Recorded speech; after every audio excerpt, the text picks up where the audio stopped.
मछली को उसका चीर फाड़ करके देखे तो उससे एक पुत्र अब लगे उसकी सेवा कराने अपने नौकरों से।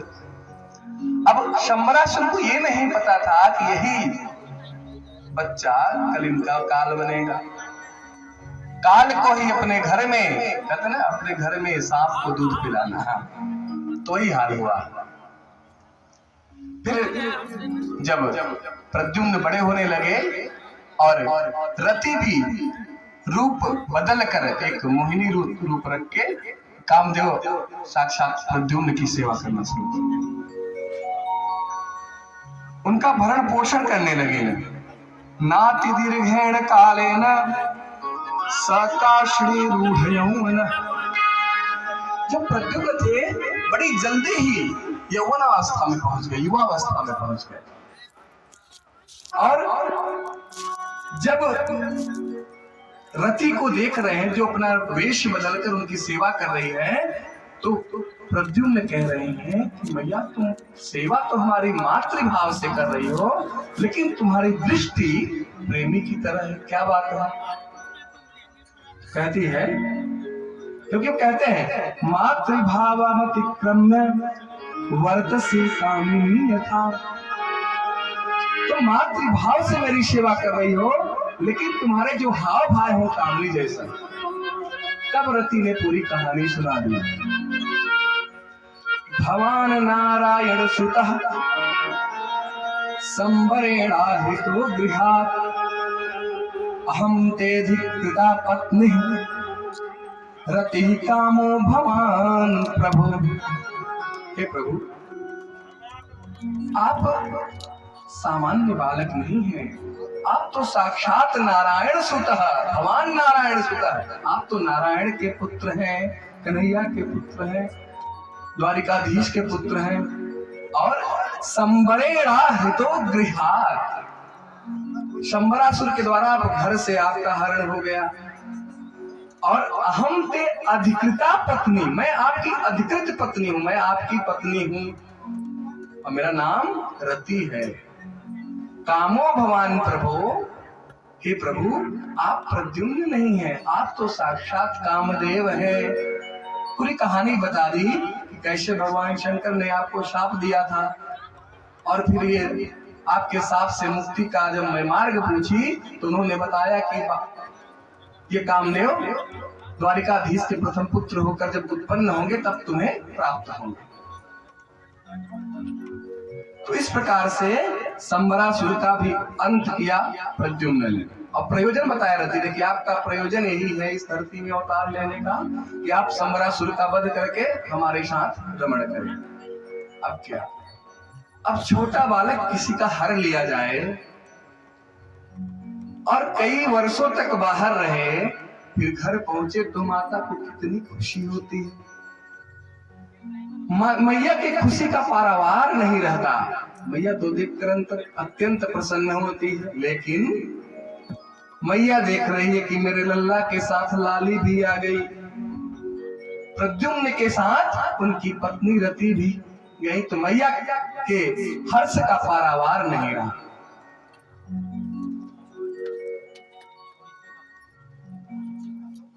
और इस तरह से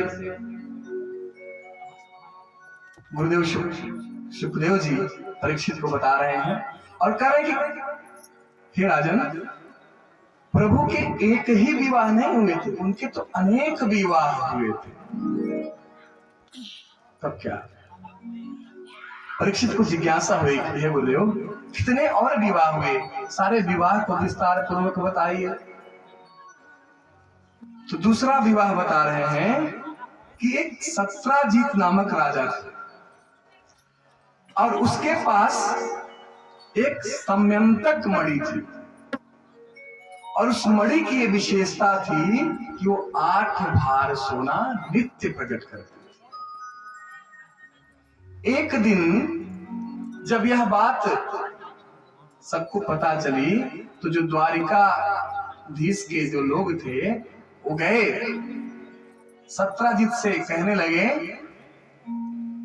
कि ये जो मणि है ना, आप प्रभु को दे दीजिए, भगवान गोविंद गोपाल को दे दीजिए, आप क्यों रखे हो अपने पास? तो उसने मना कर दिया कि नहीं, ये मैं मणि नहीं दे सकता।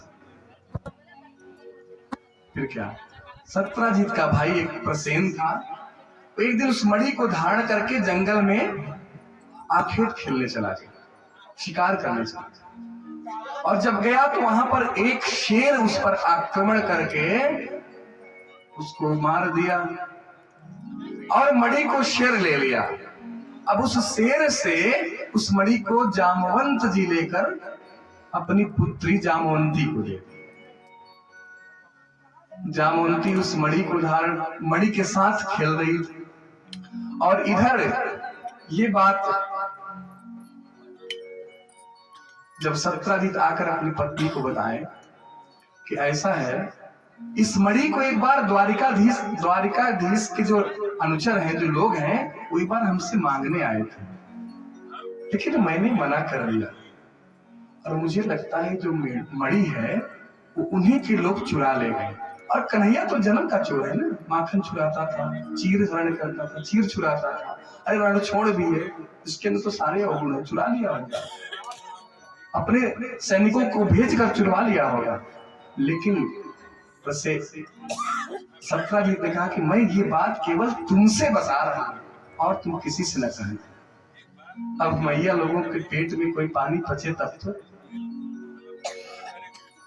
मैया लोगों का स्वभाव ही ऐसा है, कितना भी गूढ़ रहस्य बता दो और कह दो कि मैया किसी से चर्चा न करना, मैया कहे हाँ हाँ किसी से चर्चा नहीं करेंगे। लेकिन जब तक मैया लोग चर्चा नहीं कर लेती तब तक मैया लोगों को न भूख लगे न प्यास लगे। फिर क्या, एक दिन उनकी पड़ोसन आ गई और मैया ने वो बात उस अपनी पड़ोसन से बता दिया। और देखिए एक और मजे की बात, मैया लोग बताती तो हैं लेकिन ये भी कहती थी तुम ही से बस बता रही हो कि तुम हमारी बड़ी खास हो और किसी से मत बताना, ये केवल हमको और तुमको पता चलता। फिर क्या, अगली पड़ोसन आई, अगली से बताई कि ये बात केवल तुम्ही को पता है, हम तुम्ही से बता रहे हैं और वो सत्राजीत की पत्नी जानती, तीसरा कोई नहीं जानता। अब तुम जान गई है, अब तुम्हारे छोड़कर चौथा कोई नहीं जानता। अब उसी प्रकार से सब कहने लगे और वो बात जो है करने करने अज पंजना, एक कान से दूसरे कान तक जाते जाते पूरी बात फैल गई। अब क्या, जब वो बात फैलना शुरू हो गई तो एक दिन कन्हैया के पास वो बात पहुंच गई।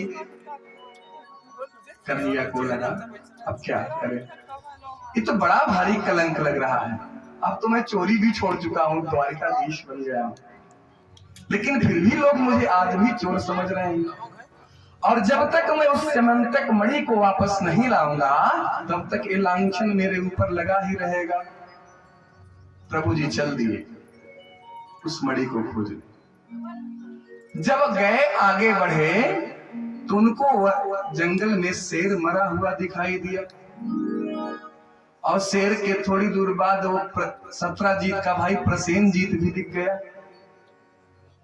और जब और आगे बढ़े तो भगवान को चरण चिन्ह दिख रहे थे और उन्हीं पग चिन्हों के माध्यम से जा पहुंचे जामवंत जी की गुफा में।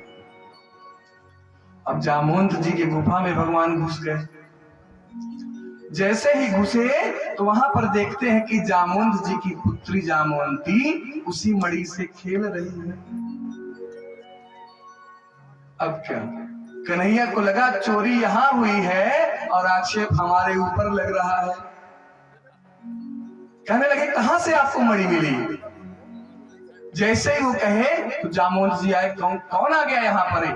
अरे हमारी अकेली पुत्री, कौन पर पुरुष यहाँ आ गया? एकदम क्रोध से लाल हो गए और पहुंचकर भगवान पर झपट्टा मारने लगे, मल्ल युद्ध के लिए ललकारने लगे। मल्ल युद्ध शुरू हो गया और खूब मुक्केबाजी आपस में हुई। दोनों में खूब द्वंद्व मच रहा है, कभी जामवंत जी नीचे तो कभी कन्हैया नीचे, कभी जामवंत जी ऊपर तो कभी कन्हैया ऊपर। 27 दिन तक भयंकर मल्ल युद्ध हुआ।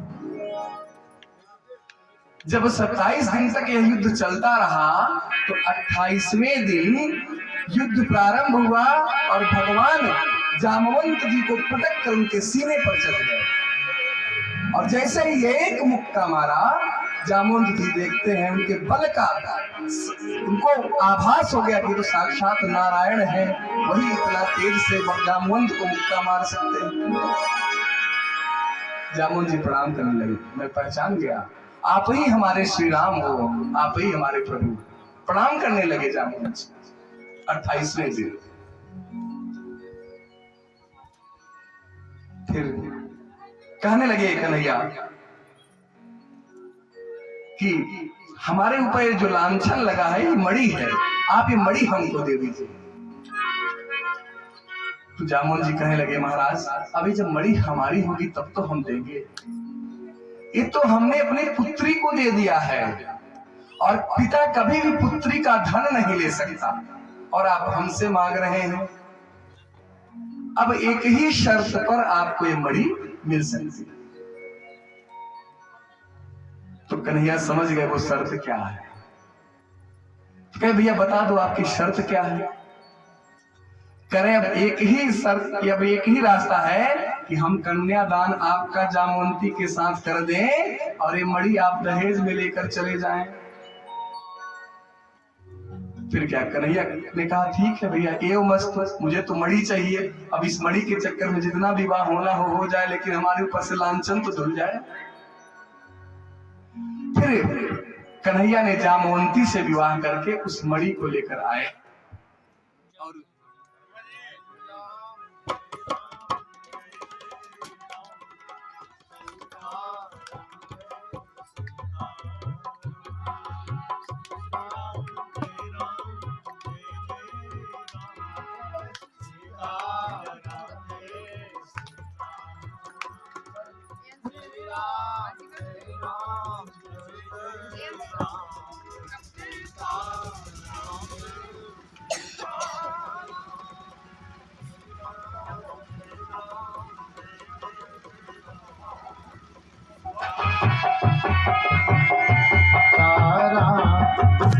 राम